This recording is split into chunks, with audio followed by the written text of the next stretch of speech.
Panwaslu menemukan dan menerima laporan adanya tindakan money politik jelang hari pencoblosan 9 Desember 2015. Temuan ini didapat saat dimulainya tahapan masa kampanye pemilihan kepala daerah di Kabupaten Musirawas.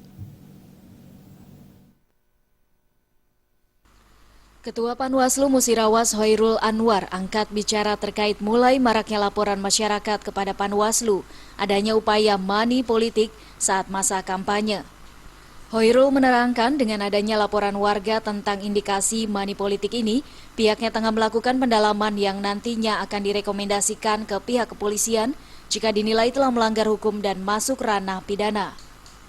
Selain persoalan money politik, temuan petugas Panwas Kecamatan juga mendapatkan para paslon telah melanggar aturan PKPU, yakni menggelar kampanye di luar jadwal yang telah ditentukan, baik waktu maupun tempat digelarnya kampanye. Pihaknya telah merekomendasikan ke KPU Kabupaten Musirawas agar diberikan sanksi administrasi kepada paslon yang melanggar aturan.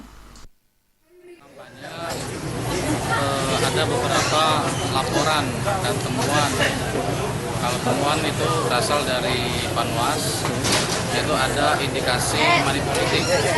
Money politik itu di Panwasnya sedang mengkaji hasil temuan tersebut.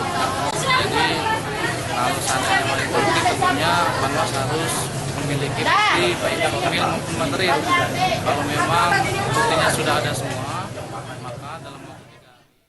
Seperti diketahui, Pilkada Musirawas diikuti oleh 3 pasangan calon, yakni Ratna Mahmud Amin berpasangan dengan Zabur Nawawi, Hendra Gunawan berpasangan dengan Suwarti, dan pasangan calon Zulkarnain berpasangan dengan Ratnawati.